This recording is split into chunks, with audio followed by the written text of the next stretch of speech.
23-year-old Charles Vansant and his family have checked into the Engleside Hotel for the weekend. They've come from Philadelphia in a bid to escape the heat.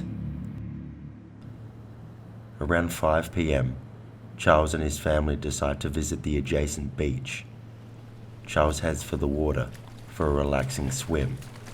While swimming, Charles notices that something is approaching him fast. He turns and realizes it is a retriever wanting to play. Charles, being a lover of dogs, immediately dives into the water to initiate a chase and begins swimming. A crowd started developing on the shoreline, watching Charles expertly swim out to sea along with his new companion. Charles was eager to show off his skills, and he soon passed all the swimmers in the water, which drew a slight cheer from the onlookers on the shore. Unbeknownst to Charles, he was violating a fundamental rule of nature: stay with the group. A man on his own, exposed and vulnerable, invites a predator. Stats suggest that 85% of shark attacks occur when the victim is not within 10 feet of another person. He did have a companion, but this didn't necessarily make him any safer. Swimming in shark-infested waters with a dog greatly increases the chances of being attacked, as the regular swimming actions of dogs are extremely attractive to sharks. For an unknown reason, the dog no longer wanted to follow Charles out to sea. Whether the dog was tired or perhaps felt Charles had gone too far out to sea, so it decided to swim back to shore. Charles encouraged the dog to return for more play, but the dog kept swimming. It eventually reached the shoreline and sat on the sand, watching Charles from afar. Charles decided to follow the dog's lead and head for shore.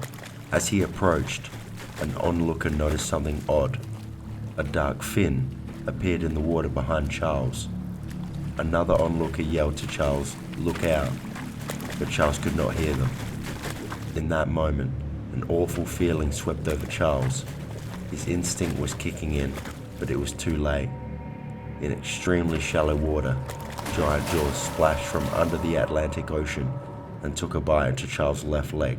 Onlookers, including many of Charles' direct family, stood in disbelief at what they were seeing. Suddenly, the shark loosened its grip and quickly disappeared. Finally, someone had reached Charles to assist. A brave lifeguard, Alexander Ott, grabbed Charles and began carrying him to safety. As Alexander desperately tried to reach the shoreline, he felt a giant tug in the opposite direction, trying to drag Charles away. The shark has returned for its prey, latching onto Charles' thigh. The shark was employing a classic predatory technique. It mortally wounded Charles and was simply waiting for him to bleed out before returning to devour him, until Alexander interrupted his plan. All of a sudden, Alexander was in a tug-of-war with the shark, both trying to get a hold of Charles. Alexander pulled and pulled as the shark desperately tried to haul Charles away.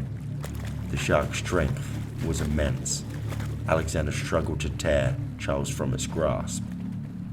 The shark finally released Charles, but only because it scraped its belly on the sand, which signaled that it could not go any further. Alexander dragged Charles to shore. Despite great efforts, Charles would succumb to his injuries, passing away due to immense blood loss. This would turn out to be the first of multiple incidents that would be dubbed the Jersey Shore shark attacks.